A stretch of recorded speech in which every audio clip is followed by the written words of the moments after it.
The alarm bells rang across Nexus Prime, the massive space station that served as the heart of galactic politics. In the central council chamber, beings from dozens of worlds gathered in worried groups, their voices creating a mix of sounds that would have been impossible on any single planet. Han Wu stood at his communication station, staring at the dead screens in front of him. For 3 full days, every frequency that should have carried signals from Earth showed nothing but empty static. No trade requests, no diplomatic messages, no scientific data exchanges. Nothing. Still no response from Sol System, Han Wu reported to Captain Kim Yuna as she approached his station.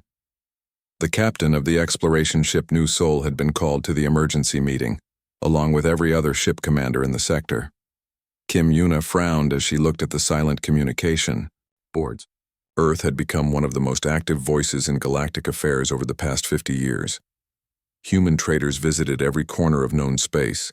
Their engineers had improved faster than light travel by 30%, and their diplomats had a strange gift for solving problems that had puzzled other species for centuries. "When was the last confirmed contact?" she asked. 3 days, 14 hours, and 26 minutes ago, Han Wu replied without checking his records. He had been counting every minute. It was a routine trade confirmation from the Mars colonies. Then everything just stopped. Across the chamber, Ambassador Velthar raised his scaled head above the crowd. The reptilian diplomat from the Saurian hegemony was known for his calm nature, but today his usual composure was cracking. "The silence from Sol System is not natural," Velthar announced, his voice carrying across the room. "My people have monitoring stations throughout that sector. 3 days ago, all human signals simply vanished at the same moment. Not gradually, not system by system. All at once." Commander Blix, the 4-armed military leader of the Nexari fleet, stepped forward. His blue skin was darker than usual, a sign of stress in his species. "My scouts report something else. Long-range sensors show that Sol System is still there. The planets are in their proper orbits. But there's something around the entire system now. Something our instruments cannot identify." The chamber fell silent. Every being present understood what this might mean. In a galaxy where communication happened faster than light, where trade networks connected thousands of worlds, having an entire system go dark was terrifying. Kim Yuna felt a chill run down her spine. She had worked with humans for years, trading with their colonies and learning their languages. They were not a species that hid from problems. When humans went quiet, it usually meant they were working on something big. "Has anyone considered," she said carefully, "that the humans might be in trouble? Real trouble?" The question hung in the air like smoke. Everyone knew that humanity was still relatively new to galactic politics. They had only achieved faster-than-light travel 60 years ago, compared to species like the Saurians, who had been exploring space for thousands of years. Humans were practically children, but they were dangerous children. In their short time among the stars, humans had shown an unsettling ability to find solutions that no one else had thought of. They approached problems from angles that other species found bizarre, and somehow their crazy ideas usually worked. Dr. Thranks, an insect-like being from the Hive Collective, clicked his mandibles nervously.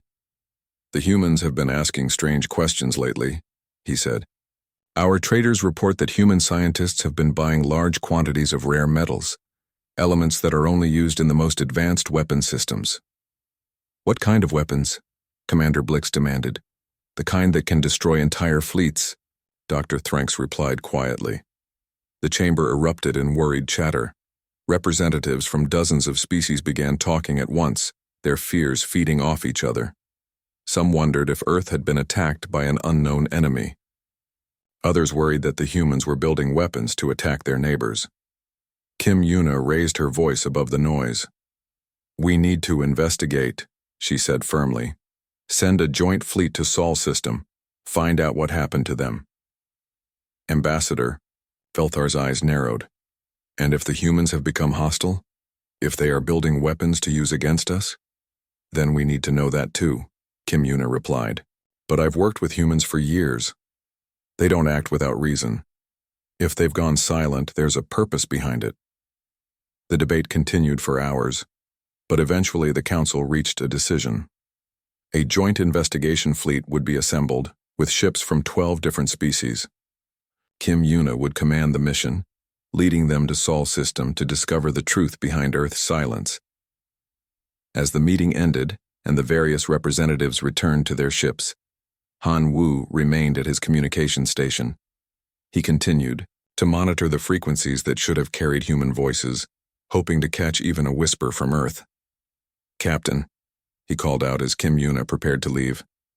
"What if we're too late? What if whatever happened to them is already coming for us?" Kim Yuna paused at the door. She had been trying not to think about that possibility, but it haunted her thoughts. Humanity had survived and thrived in a dangerous galaxy by being prepared for threats that other species didn't even know existed. If something had forced them to go silent, it was probably something that could threaten everyone. "Then we need to find out what it is," she said finally. "The humans taught us something important over the years. When you don't understand a problem, you gather information. When you're afraid of something, you learn about it. And when you're facing the unknown, you don't face it alone." Within 12 hours, the investigation fleet began to assemble at Nexus Prime. Ships from across the galaxy arrived to join the mission, each bringing their own technologies and abilities. The Saurian vessels were built for long-range exploration. The Nexari ships carried powerful weapons, and the Hive Collective contributed their advanced sensors. Kim Yuna's new soul would lead them all toward Sol System, toward whatever had made Earth go silent. As the fleet prepared to depart, she stood on her bridge and looked out at the stars. Somewhere out there, humanity was either in terrible danger or preparing for something that the rest of the galaxy couldn't imagine. Either way, they would have their answers soon. The investigation fleet jumped to faster-than-light speed, carrying representatives of 12 species toward the silent solar system. Behind them, the rest of the galaxy waited nervously for news while monitoring stations across known space watched for any sign of the threat that might have silenced humanity. In the depths of space, ancient sensors that had been watching the galaxy for millions of years detected the movement of the investigation fleet. Far beyond the edge of the galaxy, something vast and hungry began to stir, drawn by the activity around the small yellow star that humans called home. The countdown to humanity's greatest test had begun, though none of them knew it yet. Earth's silence was not a sign of defeat or surrender. It was the sound of a species preparing for war against an enemy that had destroyed entire galaxies. But first, the galaxy would have to learn to trust the humans who had gone silent to save them all. The investigation fleet dropped out of faster-than-light speed at the edge of Sol System, and Captain Kim Yuna felt her breath catch in her throat. Through the view screen of the new Sol, she could see Earth hanging in the darkness like a blue jewel exactly where it should be. But something was terribly wrong. "Report," she ordered, though her eyes remained fixed on the impossible sight before them. Park Ji-yeon, the navigation specialist, was the first to speak. Her voice was tight with confusion. "Captain, I'm reading Sol System as completely intact. All planets in proper orbits. No signs of destruction or battle damage." "Then why can't we contact them?" Kim Yuna asked. Hanwoo looked up from his communication station, his face pale. "Because there's a barrier around the entire system, Captain. It's blocking all our signals." The barrier was invisible to normal sight, but their instruments showed it clearly. It stretched around the solar system like a soap bubble, perfectly spherical and utterly impenetrable to their scanners. Every attempt to send a message through it failed. Every probe they launched was gently pushed back by forces they couldn't understand. Lee Do-hyun, the only human in the investigation fleet, stared at his homeworld through the view screen. He had been off-world when Earth went silent, trapped away from his family and friends with no way to know if they were safe. The xenobiologist had spent the last 3 days in a state of controlled panic, and seeing his home system like this wasn't helping.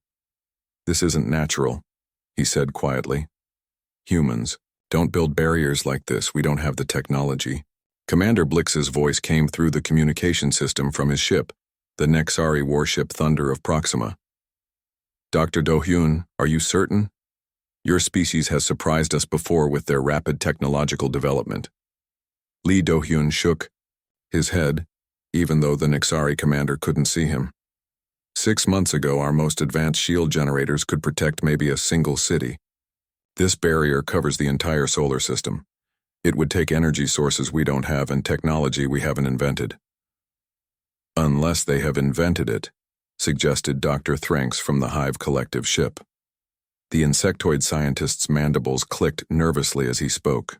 Our long-range sensors are detecting massive energy signatures from inside the barrier. Construction on a scale we've never seen before. Kim Yuna activated the fleet-wide communication system. All ships maintain position at the system's edge. Begin detailed scans of the barrier. I want to know everything about it, its composition, its power source, how it was built. The 12 ships of the investigation fleet spread out around Sol system, their sensors probing the mysterious barrier from every angle. What they found defied explanation. Captain, Park Ji-yeon reported, the barrier appears to be made of pure energy, but it's unlike anything in our databases. It's not just blocking our signals, it's actively redirecting them. Almost like it's trying to avoid causing interference rather than simply stopping us. General Korath, the military strategist, from the warrior clans of Proxima, had joined the investigation from his battle cruiser Eternal Vengeance. His deep voice rumbled through the communication system. This is not a defensive barrier, it's a construction screen. The humans are building something inside that they don't want us to see. Building what? Kim Yuna asked. Unknown. But the energy readings suggest industrial activity on an unprecedented scale. Every human colony in the system appears to be involved in the same project. Lee Do-hyun felt a chill run down his spine. He knew his people well enough to understand what this meant. Humans only worked together on this scale when they faced a problem that threatened their survival. But what could be so dangerous that they would cut themselves off from the entire galaxy? Try sending a probe through the barrier, Kim Yuna ordered. Maybe we can get a visual on what they're doing. The probe launched from the new Sol and approached the barrier slowly.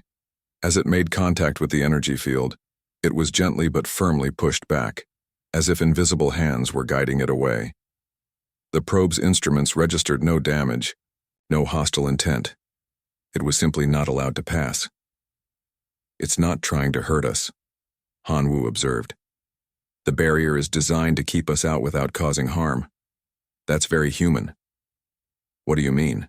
Asked Ambassador Velthar from the Saurian ship. Lee Do-hyun answered. Humans don't like hurting people unnecessarily, even when they're trying to keep secrets.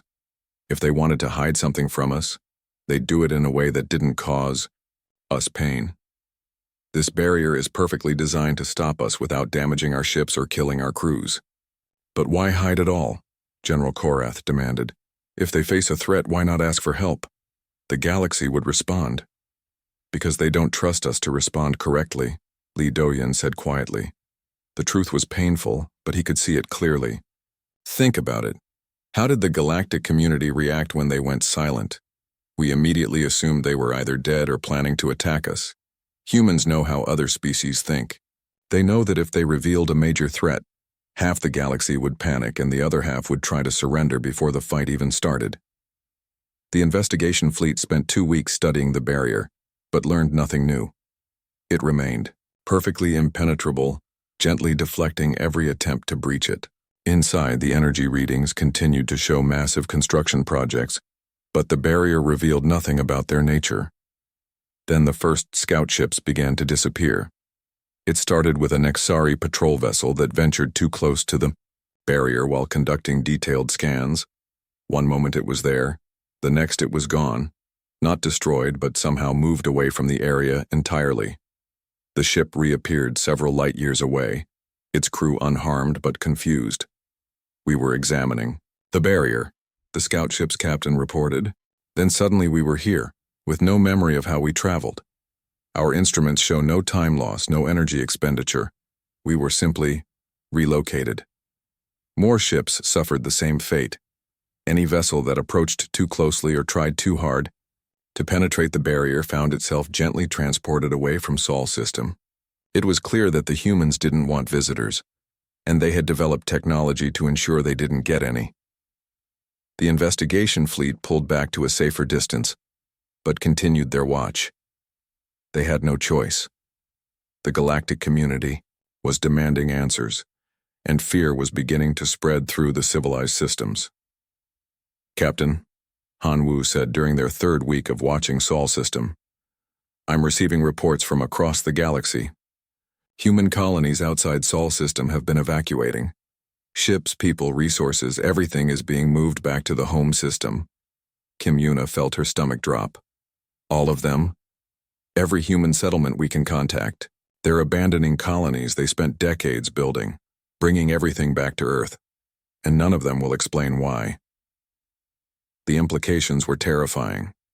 Humanity was pulling back to their homeworld, building defenses on a scale never before seen, and cutting themselves off from galactic civilization.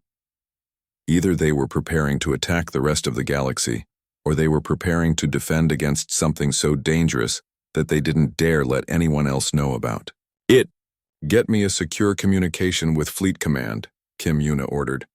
"The Galactic Council needs to know what we've found, and they need to start preparing for the possibility that humanity knows something we don't." As the message was sent, deep space monitoring stations throughout the galaxy began picking up strange signals from the edges of known space. Something vast was moving in the darkness between galaxies, drawn by the activity around the small yellow star where humanity had chosen to make its stand. The investigation fleet continued its watch, unaware that they were witnessing the early stages of the greatest military preparation in galactic history. Behind the barrier, humanity was racing against time to build defenses against an enemy that had destroyed entire galactic civilizations. But first, the rest of the galaxy would have to decide whether to trust the species that had chosen silence over panic, isolation over false hope. The answer to that question would determine whether anyone survived what was coming. 3 months had passed since Earth went silent, and the investigation fleet had grown into something much larger and more dangerous. What started as 12 ships sent to check on humanity's welfare had become a massive armada representing nearly every major power in the galaxy. Captain Kim Yuna stood on the bridge of the New Sol, looking out at the hundreds of warships that now surrounded Sol System. Fear had transformed curiosity into suspicion, and suspicion into preparation for war. The galaxy was convinced that humanity was planning something terrible.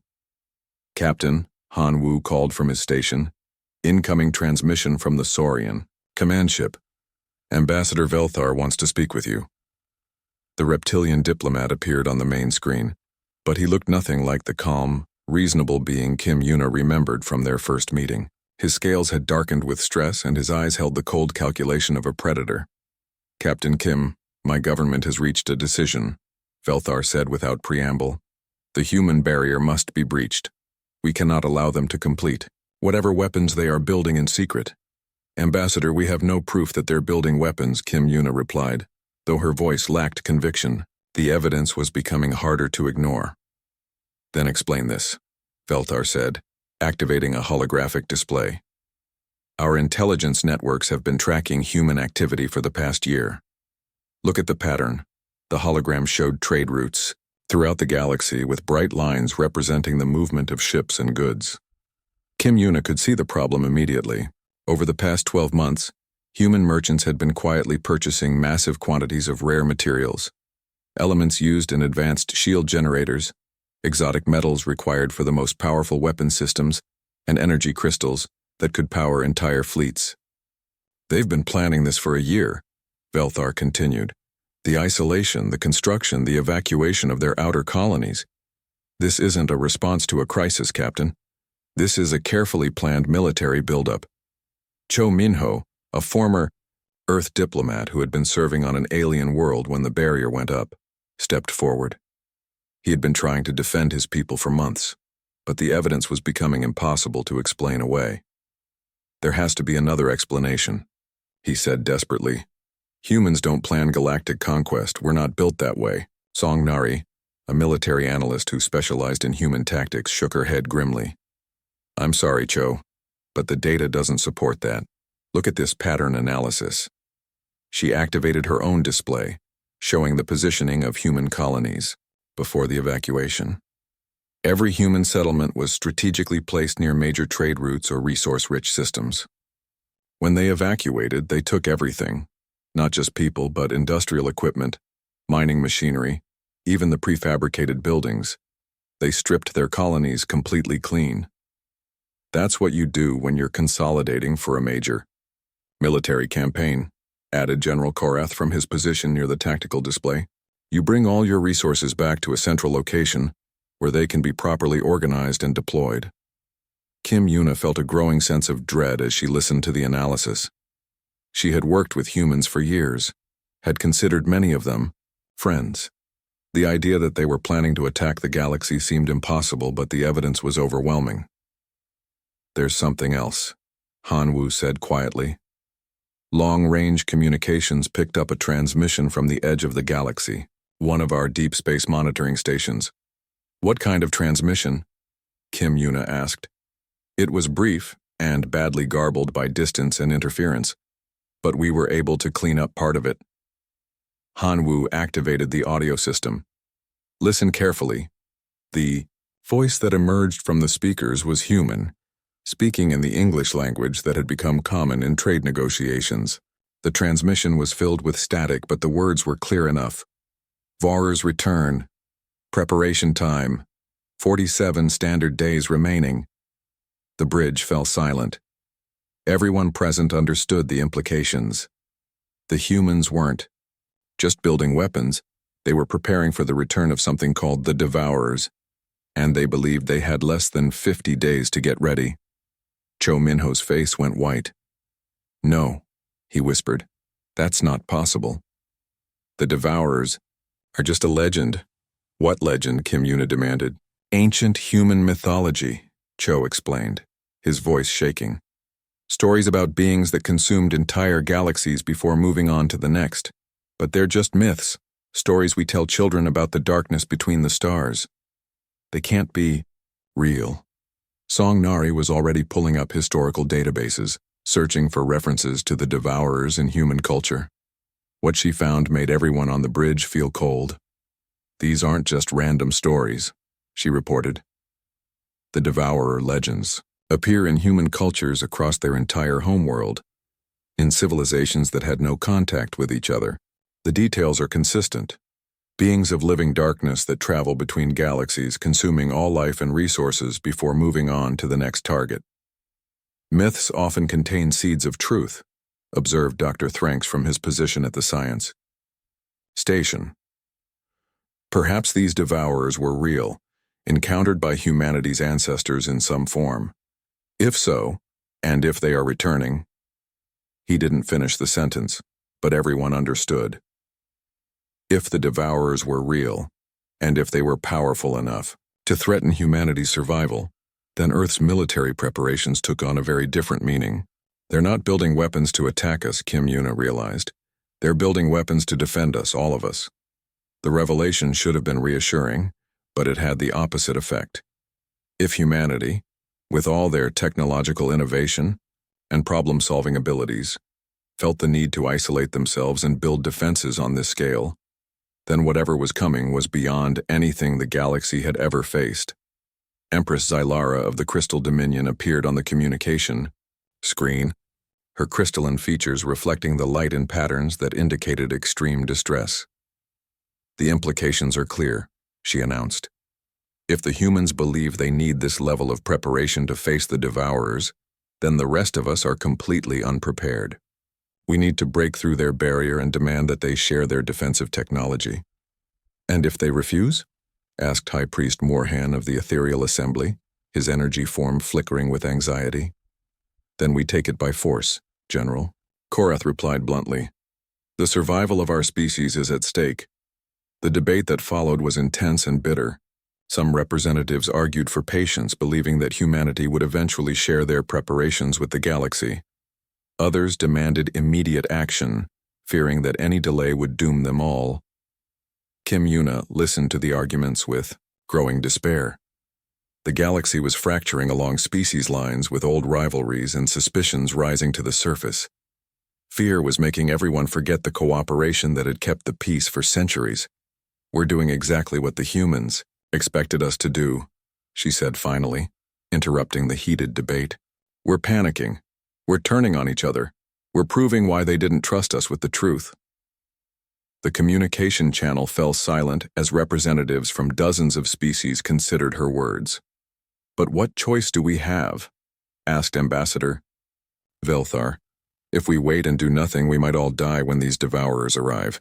If we try to force our way through the barrier, we might start a war with humanity. Either way, we lose." Kim Yuna stared out at Sol System, where the barrier continued to hide humanity's desperate preparations. Somewhere behind that energy field, her human friends were working frantically to save a galaxy that no longer trusted them. "There is a third option," she said slowly. "We wait. We watch. And when the humans are ready to reveal their plans, we trust them. Because if the devourers are coming and if humanity is our best hope of stopping them, then we need to support them instead of threatening them." It wasn't a popular decision, but it was the only one that made sense. The investigation fleet settled into wait, while across the galaxy, other species began their own frantic preparations for an enemy they didn't understand. Time was running out, and everyone knew it. The barrier around Sol System continued to pulse with energy as humanity worked to build defenses against an ancient enemy. Soon, very soon, the galaxy would learn whether Earth's silence had been an act of betrayal or salvation. The devourers were coming, and nothing would ever be the same. The barrier around Sol System vanished without warning. Captain Kim Yuna was reviewing supply reports when every alarm on the new Sol started screaming at once.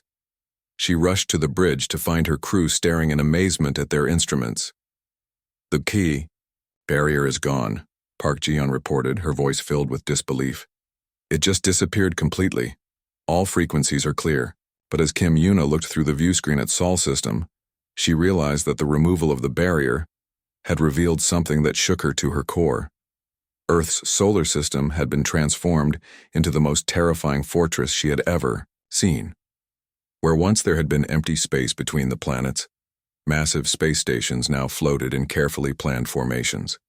Each station was larger than most cities, bristling with weapons that seemed to bend light around them.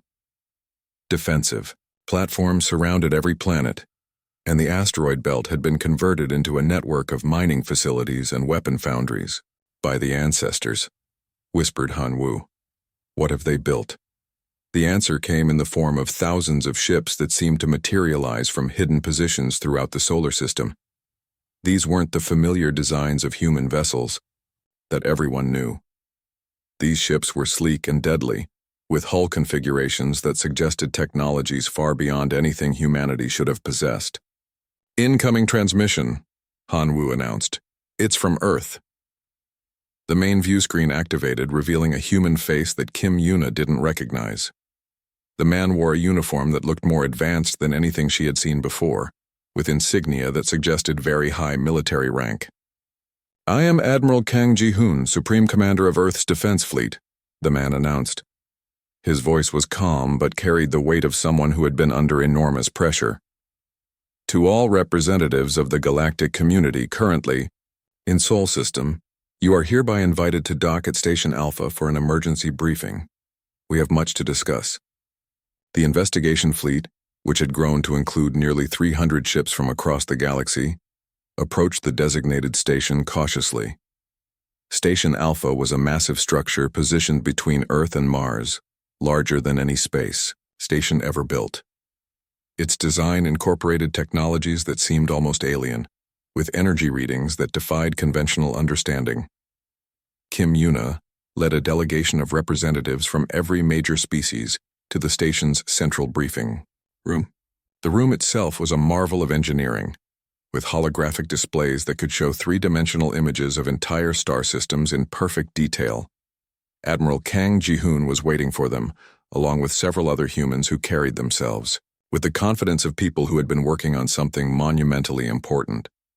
Among them was Dr. Yoon Seola, a scientist whose reputation for breakthrough research was known throughout the galaxy. 3 years ago, Admiral Kang began, without preamble, Our deep space telescopes detected something approaching our galaxy from the direction of Andromeda. At first, we thought it was a natural phenomenon, perhaps a rogue star cluster or a massive gas cloud. Dr. Yoon Seola activated the room's holographic display, showing images of deep space that made everyone in the room feel cold. The images showed something that looked like living darkness, consuming stars and leaving nothing behind but empty void. We were wrong, Dr. Yoon continued. What we detected was a swarm of entities that our ancient legends called the Devourers. They are not natural phenomena. They are a form of life that exists by consuming entire galaxies, breaking down matter at the quantum level, and using the energy to reproduce and grow stronger. Ambassador Velthar's scales turned pale gray. How do you know this? How can you be certain? Because they've done it before, Admiral Kang replied grimly. Analysis of the Andromeda galaxy shows that it was systematically stripped of all matter over a period of approximately 50,000 years. Every star, every planet, every trace of life, consumed and converted into more devourers. The room fell silent as the implications sank in. The Andromeda galaxy, visible from Earth as a distant spiral of stars, was actually dead, consumed, by beings that were now heading toward the Milky Way. Engineer Lim Tae-hyung, a young man who looked like he hadn't slept in months, stepped forward. We calculated that they would reach our galaxy in 4 years. That gave us just enough time to prepare, but only if we devoted every resource to the task. So you went silent, Kim Yuna said, understanding flooding through her. You cut yourselves off to avoid panic and focus on building defenses. More than that, Counselor Jong Hyun explained. We knew that if the galactic community learned about the Devourers, there would be chaos. Some species would try to flee to other galaxies, wasting resources on impossible journeys. Others would surrender before the fight even began. A few might try to negotiate with beings that don't communicate. They only consume.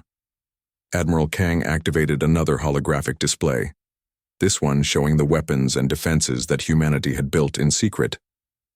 The technology was breathtaking. Energy weapons that could tear holes in space-time, shields that existed partially in other dimensions, and ships that could phase in and out of reality itself. We developed these technologies by combining our own research with techniques we found in ancient ruins throughout the galaxy, Dr. Yoon explained. It seems that previous civilizations had encountered the Devourers before and left behind warning. Systems and defensive technologies. We've spent 3 years learning to build and use these weapons. General Korath studied the holographic weapons with the eye of an experienced military strategist. Impressive, but will it be enough? How many Devourers are coming? According to our best estimates, Admiral Kang replied quietly, approximately 10 billion individual entities, supported by converted matter from Andromeda Galaxy that has been shaped into attack vessels and support structures. The number was so large that it was almost meaningless. 10 billion enemies, each one capable of consuming entire planets. Even with their advanced weapons, humanity would be vastly outnumbered. But we're not planning to fight them alone, Counselor, Jong Hyun said, looking around the room at the assembled representatives. We need every ship, every weapon, every resource that the galaxy can provide, under unified command. The request hung in the air like a challenge. Humanity was asking the galaxy's major powers to place their fleets under human command, trusting their survival to the species that had spent the last year lying to them about the greatest threat in galactic history. Empress Xylara's crystalline form flickered with patterns that indicated deep thought. You're asking us to submit to human military authority, to trust you with the survival of our civilizations? Yes, Admiral Kang replied simply. Because we're the only species that has spent 3 years studying the Devourers and developing weapons that can fight them. Because we're the only ones who understand the threat well enough to coordinate a defense. And because without unity of command we will all die separately. High Priest Morhan's energy form pulsed with anxiety. How do we know your weapons will work? Have you tested them against actual Devourers? Dr. Yoon Seola nodded grimly. 6 months ago, we detected a scout force at the edge of the galaxy. A small group of Devourers probably sent ahead to test our defenses. We engaged them with our experimental weapons. The holographic display showed the battle, if it could be called that. Human ships fired weapons that seemed to tear reality apart, while shadowy forms that looked like living night tried to consume everything around them. The fight lasted only minutes, but the intensity was terrifying. We won, Dr. Yoon continued, but barely. The scout force was only 12 entities. When the main swarm arrives, we'll be facing millions of them. The room erupted in worried discussion as representatives from dozens of species debated among themselves. Some argued for immediate cooperation with humanity. Others wanted to maintain independent command of their forces. A few suggested trying to negotiate with the Devourers despite humanity's warnings that communication was impossible. Kim Yuna watched the debate with growing despair. Even faced with extinction, the galaxy's leaders were more concerned with maintaining their authority than with working together. She could see the frustration in Admiral Kang's eyes, the desperation of people who had sacrificed everything to prepare for this moment. "How long do we have?" she asked, cutting through the argument. 17 days, Engineer Lim Taehyung replied. "The main swarm will reach the edge of our galaxy in 17 standard days." The room fell silent. 17 days to unite dozens of independent civilizations under a single command structure. 17 days to retrofit alien ships with human technology. 17 days to prepare for a war against an enemy that had consumed entire galaxies. "Then we don't have time for debate," Kim Yuna announced. "Admiral Kang, the new soul, and her crew are at your disposal. Tell us what you need." One by one, other commanders stepped forward. Not all of them, but enough. Species that had been enemies for centuries agreed to fight side by side under human leadership. Ancient rivalries were set aside in the face of universal extinction. But even as they prepared for the greatest battle in galactic history, everyone knew that they were still outgunned, outnumbered, and facing an enemy that had perfected its techniques across multiple galaxies. The Devourers were coming, and despite humanity's preparations, the next 17 days passed in a blur of desperate activity as the galaxy prepared for war. Admiral Kang Ji-hoon had set up his command center on Station Alpha, coordinating the largest military mobilization in known history. Ships from hundreds of worlds converged on Sol system, bringing warriors from species that had never fought side by side. Captain Kim Yuna found herself promoted to fleet captain, commanding an entire battle group of mixed species ships that had been retrofitted with human technology. The process was both amazing and terrifying to watch. Engineer Lim Taehyung and his teams worked around the clock, installing quantum disruption weapons on Saurian cruisers, phase shift shields on Nexari, battleships, and reality anchor systems on vessels from the Crystal Dominion. Each installation required careful calibration to work with alien power systems and computer networks. "The energy output requirements are enormous," Lim explained to Kim Yuna as they watched technicians installing new weapons on her ship. "These quantum disruptors don't just destroy matter, they unravel it at the subatomic level. But they consume power like nothing you've ever seen. We've had to upgrade every ship's reactor system just to fire them once."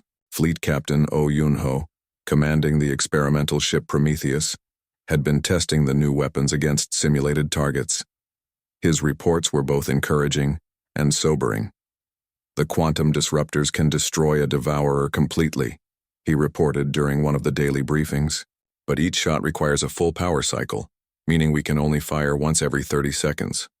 Against an enemy that moves at near light speed and attacks in swarms, that might not be fast enough." Specialist Bae Soo-young, the expert on devourer, behavior patterns that humanity had developed during their 3 years of secret research, presented analysis that made everyone in the command center feel cold. "The Devourers don't fight like any species we understand," she explained, using holographic displays to show their attack patterns. "They don't use formations or tactics in any conventional sense. Instead, they flow like water, surrounding their targets and attacking from all directions at once. They adapt to each weapon used against them within minutes, developing resistance that spreads to the entire swarm through some kind of collective consciousness." "How do we fight an enemy that adapts that quickly?" asked General Korath, who had been placed in charge of coordinating the conventional fleet forces. By being unpredictable, Admiral Kang replied, "We've developed 17 different types of weapons, each using completely different principles. Quantum disruptors, reality, anchors, dimension bombs, entropy reversers. The Devourers will adapt to each one, but hopefully not fast enough to save them all." Technician Nam Juhyuk, one of the youngest members of the human team, had been working on what he called reality warping weapons, devices that could actually change the fundamental laws of physics in small areas of space. The concept was so advanced that most alien scientists couldn't even understand how they worked. The idea is to create zones where the Devourer's abilities don't function properly, he explained during a technical briefing. If we can alter the quantum field structure in an area, their matter consumption process becomes unstable. They literally can't eat anything in those zones. "How large are these zones?" Kim Yuna asked. "About the size of a small moon," Nam replied. "And they only last for a few minutes before the universe reasserts its normal physics. But that should be enough time for our fleets to reposition or retreat if necessary." Colonel Shin Yunji, leader of the Multi-Species Integration Corps, faced the enormous challenge of teaching alien crews how to fight alongside human tactics. Species that had never coordinated beyond basic trade agreements now had to function as a unified military force. "The biggest problem isn't the technology," she explained to Admiral Kang. "It's getting everyone to think like humans. Most galactic species fight in predictable patterns. Maintain formation, concentrate firepower, protect your flanks. But human tactics are based on chaos and improvisation. We confuse our enemies by doing things that don't make sense to them." "Will the alien crews be able to adapt?" Admiral Kang asked. "Some will, some won't. The Nexari are natural fighters. They understand the concept of organized chaos. The Saurians are having more trouble because they're used to careful planning and precise execution, but they're all trying their best."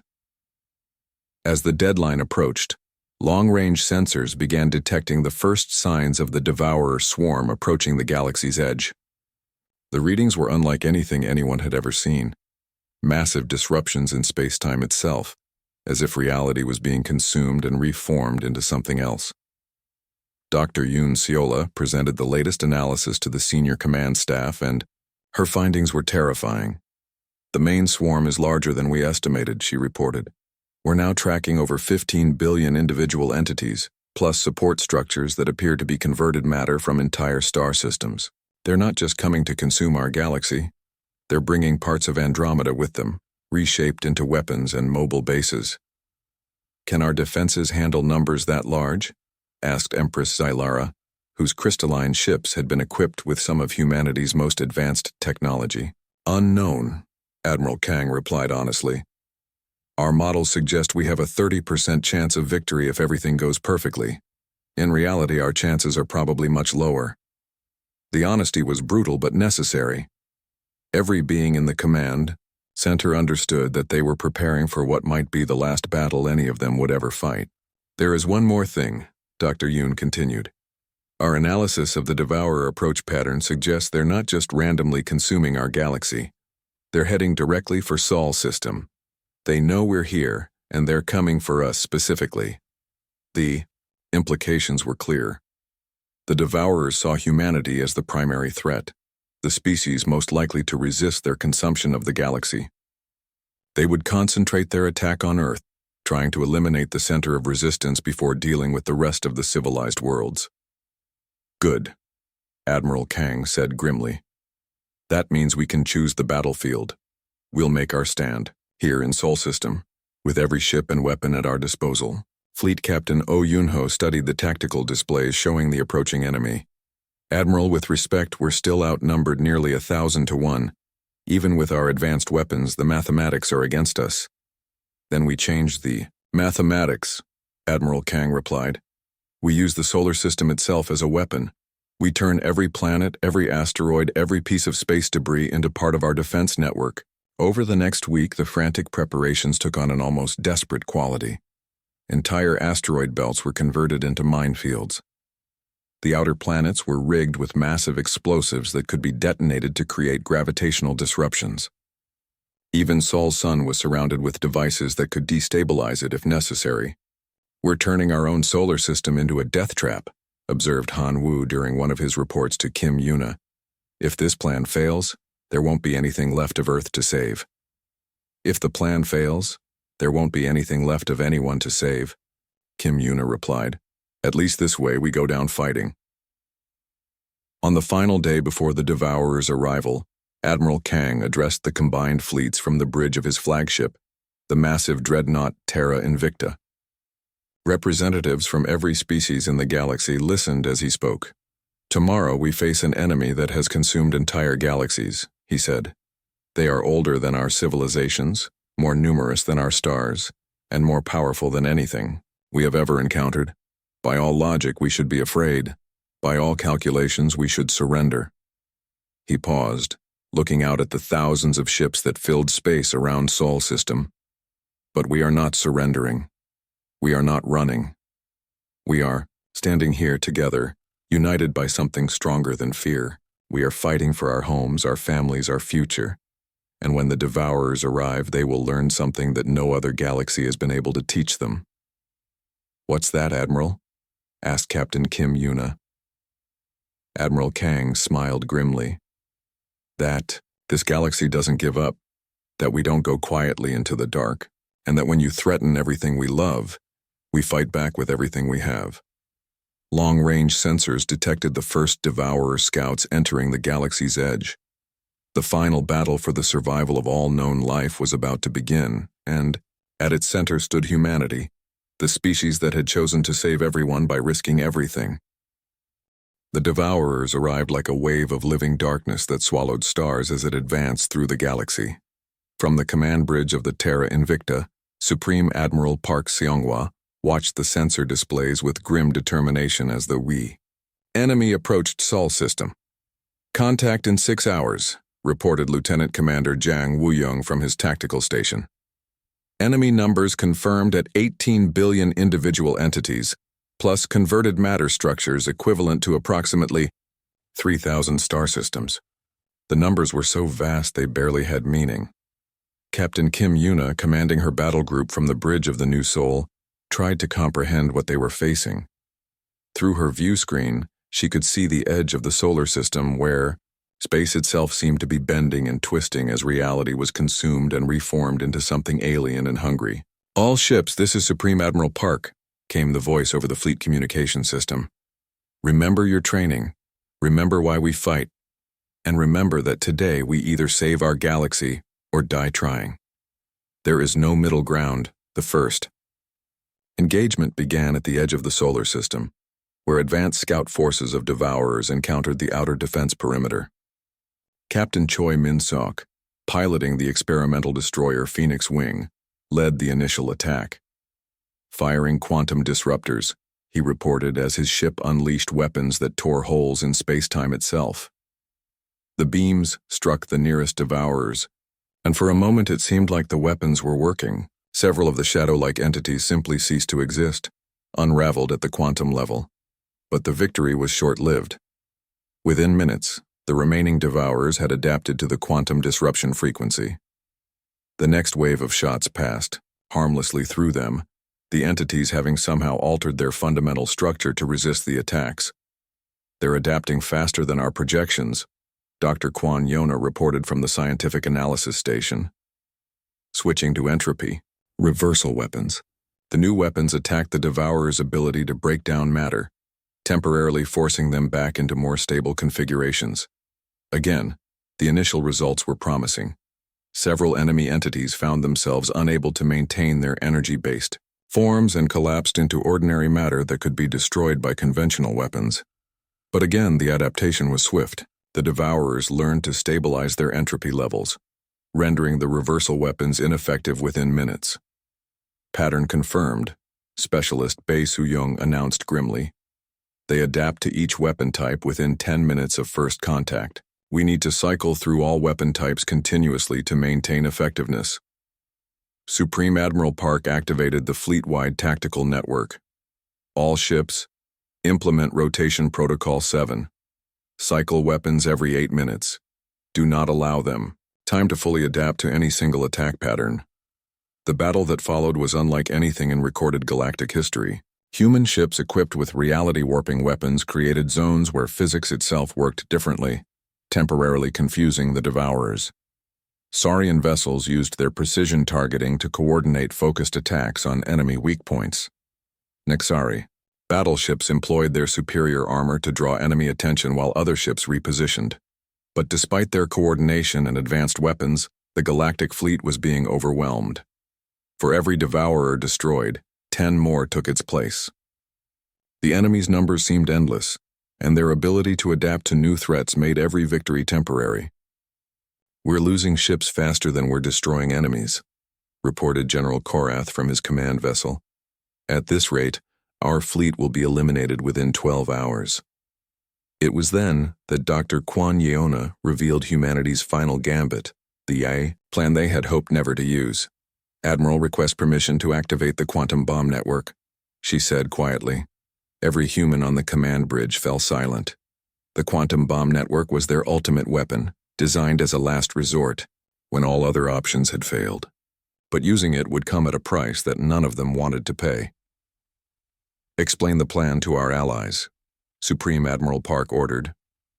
Dr. Kwan activated the main display, showing the hidden network of quantum devices that had been placed throughout the galaxy's spiral arms over the past 3 years. "These bombs don't just destroy matter," she explained to the mixed species command staff. "They unravel space-time itself, creating permanent dead zones that nothing can cross. Not matter, not energy, not even the Devourers." "How many bombs?" asked Empress Xylara. 3,000 devices, positioned at strategic points throughout the galaxy. When activated, they will create barriers that channel the Devourers into predetermined paths, forcing them into killing fields where our remaining fleets can concentrate their attacks. Ambassador Velthar studied the tactical display with growing understanding and horror.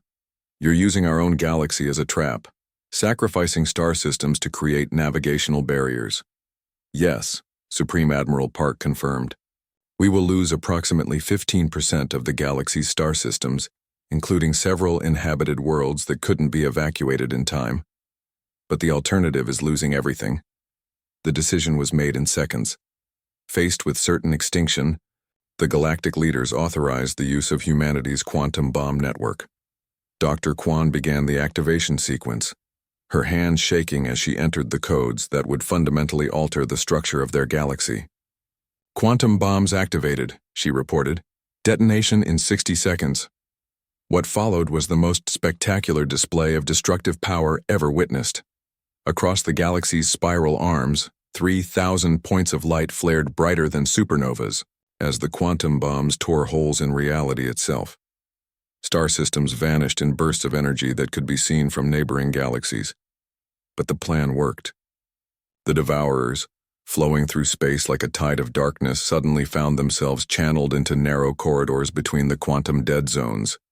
Instead of being able to attack from all directions at once, they were forced into predictable paths where the galactic fleet was waiting. "All ships concentrate fire on approach vector 7, Lieutenant Commander John coordinated. "The enemy is being funneled directly into our crossfire." The battle became a series of desperate stands at strategic choke points throughout the solar system. Fleets from dozens of species fought side by side, their different technologies and tactics working together under human coordination. The Devourers adapted to each weapon system, but with limited space to maneuver, they couldn't avoid the concentrated firepower. Still, the enemy kept coming. For every corridor that was blocked, the Devourers found another route. For every position that held, 2 others were overrun. The galactic fleet was being ground down through sheer attrition. The final phase of the battle took place in Earth's solar system itself, where the Devourers had concentrated their main assault. Supreme Admiral Park made the hardest decision of his life. "All ships fall back to Earth's orbit," he ordered. "We make our final stand here." Captain Choi Min-sok, now commanding the surviving ships of his destroyer squadron, understood what this meant. "Admiral, if we use Sol as a weapon, the blast will sterilize the entire system. Earth will be uninhabitable." "Earth will be gone anyway if we lose," Supreme Admiral Park replied. "At least this way, We take the main enemy force with us. The HFY plan was audacious beyond belief. They would allow the Devourers to begin consuming Earth's sun, then use the gravitational collapse to power a reality weapon large enough to banish the entire enemy fleet to a pocket dimension outside normal space-time. Initiating solar destabilization, Dr. Kwan reported. All ships retreat to minimum safe distance. Sol began to collapse under controlled conditions, its nuclear furnace becoming increasingly unstable. The Devourers, drawn by the massive energy source, poured into the solar system in unprecedented numbers. For a terrifying moment, it seemed like they might consume the star completely before the human plan could work. Then reality itself twisted around Sol's system as the experimental weapon activated. Space-time folded in ways that hurt to look at, creating a dimensional rift that began drawing in everything within a light-year radius. The Devourers, caught in the gravitational anomaly they had helped create, found themselves being pulled into a dimension where they could not exist. "It's working," Lieutenant Commander Jiang reported, his voice filled with awe. "The main enemy force is being pulled into the dimensional rift. But Admiral..." He didn't need to finish. Everyone could see what was happening. The dimensional weapon was too powerful to control completely. Earth itself was being pulled into the rift, along with most of the human fleet. Supreme Admiral Park activated his final transmission to the surviving ships of the Galactic Fleet. "This is Terra Invicta. The enemy main force has been eliminated. Sol system is lost, but the galaxy is saved. Remember us." The transmission cut off as Earth's sun went supernova, the explosion channeled and contained by the reality weapon into pure dimensional energy. When the light faded, Sol system was gone, not destroyed but existing in a state between dimensions, forever sealed away with the Devourers it had trapped. In the aftermath, the surviving galactic fleets found themselves victorious, but changed, forever. The Devourer threat was ended, but at a cost that would be remembered for millennia. Humanity had sacrificed their homeworld and most of their population to save everyone else.